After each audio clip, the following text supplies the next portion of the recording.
الحمد للہ وحدہ والصلاة والسلام علی من لا نبی بعدہ اما بعد فاعوذ باللہ من الشیطان الرجیم بسم اللہ الرحمن الرحیم کل من علیہا فان ویبقى وجہ ربک ذو الجلال والاکرام صدق اللہ مولانا العظیم ان اللہ وملائکتہ یصلون علی النبی یا ایہا الذین آمنوا صلوا علیہ وسلموا تسلیما۔ محبت کے ساتھ درود پاک پڑھیں۔ الصلاۃ والسلام علیک یا سیدی یا رسول اللہ وعلی آلک و اصحابک یا سیدی یا حبیب اللہ۔ الصلاۃ والسلام علیک یا سیدی یا نبی اللہ وعلی آلک و اصحابک یا سیدی یا رحمۃ للعالمین۔ سامعین محترم، سورہ الرحمن میں سے 2 آیات کریمہ تلاوت کرنے کا شرف حاصل کیا ہے۔ اللہ رب العزت میری اور آپ کی حاضری کو قبول فرمائے۔ خالق کائنات نے اعلان فرمایا کل من علیہا فان، دنیا میں جو کچھ بھی ہے زمین و آسمان کے اندر سب کچھ فنا ہونے والا ہے۔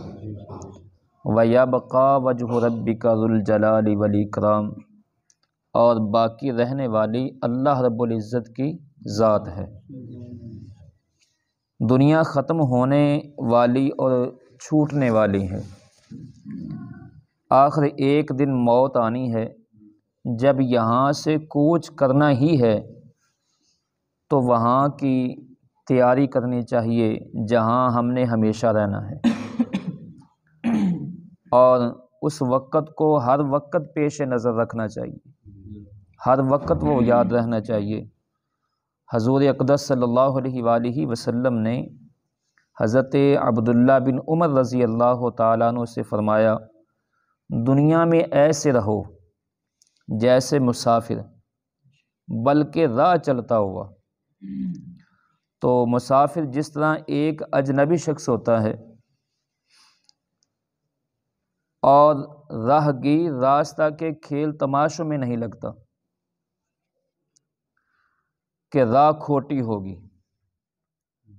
اور منزل مقصود تک پہنچنے میں ناکامی ہوگی، اسی طرح مسلمان کو چاہیے کہ دنیا میں نہ پھنسے اور نہ ایسے تعلقات پیدا کرے کہ مقصود اصلی کے حاصل کرنے میں آڑے آئیں۔ ایسے تعلقات نہیں بنانے چاہیے کہ ہم اصل مقصد کو بھول جائیں۔ ہمارا اصل مقصد کیا ہے؟ اصل مقصد ہے اللہ رسول صلی اللہ علیہ وآلہ وسلم کو راضی کرنا، رسول اللہ صلی اللہ علیہ وآلہ وسلم کی اطاعت و فرما برداری۔ دنیا میں ہم ایک مسافر ہیں اور یہاں ہمیں مسافرانہ ہی زندگی گزارنی چاہیے۔ اگر دنیا کو ہم نے ہمیشہ کے لیے سمجھ لیا تو یہ خسارہ ہے، اور چھوٹا خسارہ نہیں ہے، بہت بڑا خسارہ ہے۔ دنیا ہمیشہ کسی کے ساتھ نہیں گئی، نہ کوئی آدمی دنیا میں ہمیشہ رہا ہے، اور نہ ہی دنیا کو کوئی اپنے ساتھ لے کر گیا ہے۔ دنیا کا ساز و سامان صرف چند دن آدمی کو برتنے کے لیے دیا جاتا ہے۔ یہ جو بھی ہمارے پاس ہے، مکان ہیں، گھر ہیں اور گاڑیاں ہیں، یہ سب کچھ ہمیں اللہ نے برتنے کے لیے دیا ہے، اور ہم انہیں صرف یہاں تک ہی محدود رکھیں کہ یہ چیزیں اللہ تعالیٰ نے ہمیں کچھ دن استعمال کرنے کے لیے دی ہیں۔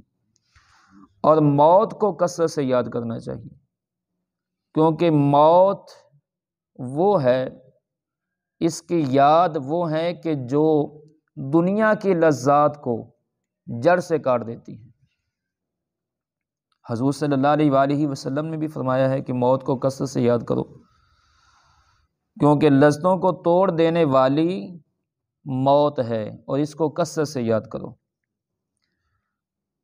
مگر کسی مصیبت پر موت کی آرزو نہ کرو۔ موت کی آرزو کرنا حضور صلی اللہ علیہ وآلہ وسلم نے منع فرمایا ہے۔ انسان پر دنیا میں بہت سارے مصائب آتے ہیں، بہت ساری پریشانیاں آتی ہیں، بعض اوقات ایسے مصائب جو ہیں وہ انسان پر ٹوٹتے ہیں، مصائب کے پہاڑ ٹوٹتے ہیں کہ انسان کو کوئی راہ نہیں سوچتی میں کدھر جاؤں، اور وہ یہ سمجھتا ہے کہ اس سے تو مر جانا بہتر ہے، یعنی موت آ جائے۔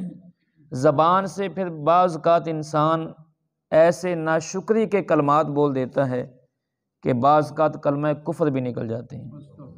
تو اللہ تعالیٰ کی رحمت سے مایوس نہیں ہونا بلکہ اللہ کی رحمت کی امید رکھنی ہے، کیونکہ کسی انسان پر بھی اللہ تعالیٰ اس کی طاقت کے زیادہ کوئی مصیبت نہیں ڈالتا۔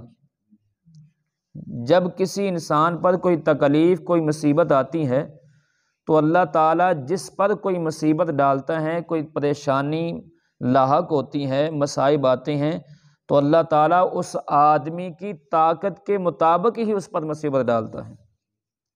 لیکن انسان جلد باز ہے، انسان تھوڑی سی پریشانی پر جو ہے وہ اللہ تعالیٰ کے ساتھ شکوے کرنا شروع کر دیتا ہے۔ تو حضور صلی اللہ علیہ وآلہ وسلم نے فرمایا کہ مصائب سے تنگ آ کر دل برداشتہ ہو کر کہیں موت کی تمنا نہ کرنا۔ ہاں اگر دعا کرنی ہی ہے تو پھر اس طرح کرے کہ اللہ جب تک دنیا میں زندہ رہنا میرے لیے بہتر ہے مجھے زندہ رکھنا، اور جب میرے لیے موت بہتر ہے تو پھر مجھے موت دے دینا۔ اس طرح دعا کرنی چاہیے۔ یہ کلمات بالکل غلط ہیں، اللہ کی ناشکری ہے کہ یا اللہ ان دے نالوں تو بہتر ہے مینوں موت دے دے، ان دے نالوں بہتر ہے میں مر جاواں۔ یہ کلمات ایک مسلمان کو زیبا نہیں ہیں۔ حضرت انس رضی اللہ تعالیٰ عنہ اور آپ سے مروی ہے کہ مسلمانوں کو چاہیے کہ اللہ عز و جل سے نیک گمان رکھے، اس کی رحمت کا امیدوار رہے۔ حدیث میں فرمایا کوئی نہ مرے مگر اس حال میں کہ اللہ عز و جل سے نیک گمان رکھتا ہو۔ جب بھی کسی کو موت آئے تو اللہ رب العزت کے متعلق نیک گمان ہونے چاہیے۔ فرمایا آنا عند ظنی عبدی بی، میرا بندہ مجھ سے جیسا گمان رکھتا ہے میں اسی طرح اس کے ساتھ پیش آتا ہوں۔ اللہ فرماتا ہے میرا بندہ میرے ساتھ جیسا گمان رکھے گا مجھ سے میں ویسا ہی اس کے ساتھ پیش آؤں گا۔ تو کیوں نہ ہو کہ ہم اللہ رب العزت سے اچھا گمان رکھیں۔ اگر مصیبت آئی ہے تو اللہ کی رحمت پر امید رکھتے ہوئے اچھا گمان ہو اور دعا کرے کہ یا اللہ اگر تو ٹالے تو یہ ٹل سکتی ہیں، تیرے حکم کے بغیر یہ آ نہیں سکتی، اس کو ٹالنے والا بھی تو ہے، تو اے اللہ اس سے نکلنے اس مصیبت سے نکلنے کے لیے مجھے میری رہنمائی فرما۔ تو اللہ رب العزت کریم ہے، رحیم ہے، وہ انسان کو پھر وہاں سے جو ہے نا وہ ایسا راستہ بتاتا ہے جہاں انسان کا گمان بھی نہیں ہوتا۔ رسول اللہ صلی اللہ علیہ وآلہ وسلم ایک جوان کے پاس تشریف لے گئے اور وہ قریب الموت تھا، زندگی موت کے کشمکش میں تھا۔ تو اپنے آپ کو رسول اللہ صلی اللہ علیہ وآلہ وسلم نے فرمایا تو اپنے آپ کو کس حال میں پاتا ہے، کس حال میں پاتا ہے اپنے آپ کو؟ اس نے عرض کی یا رسول اللہ صلی اللہ علیہ وآلہ وسلم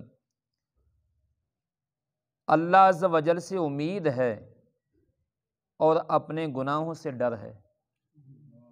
اللہ کی رحمت کی امید رکھتا ہوں اور اپنے گناہوں سے ڈرتا ہوں۔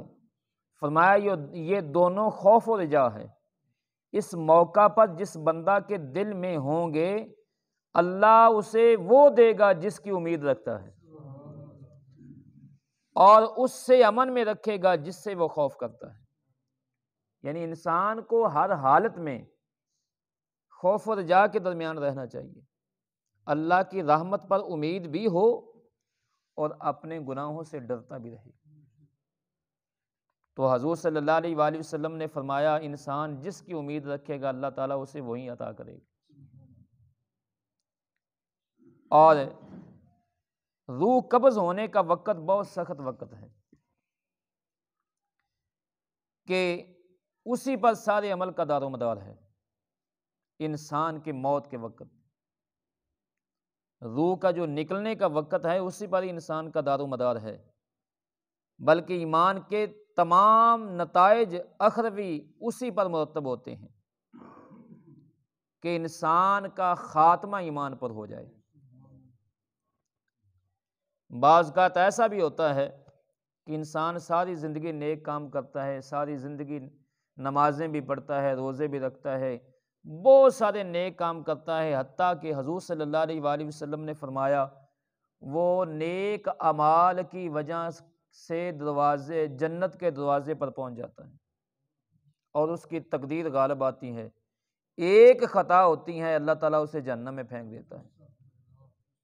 اور ایک آدمی ایسا ہوتا ہے کہ وہ پوری زندگی گناہوں فسق و فجور میں گزار دیتا ہے، حتیٰ کہ وہ جہنم کے دروازے پر پہنچ جاتا ہے، تقدیر غالب آتی ہے، اللہ ایک نیکی ہوتی ہے اس سے اللہ رب العزت اسے جنت عطا فرما دیتا ہے۔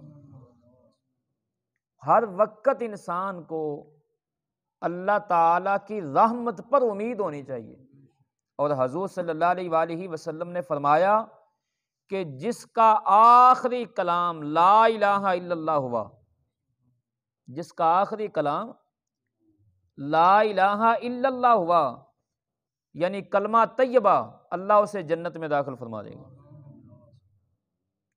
تو ہمیں ہر وقت یہی دعا مانگنی چاہیے کہ اللہ ہمارے ایمان کی حفاظت فرمائے، اور خصوصاً وقت نزاع موت کے وقت اللہ ہمارے ایمان کی حفاظت فرمائے، اور شیطان لعین سے اللہ اپنی پناہ میں رکھے۔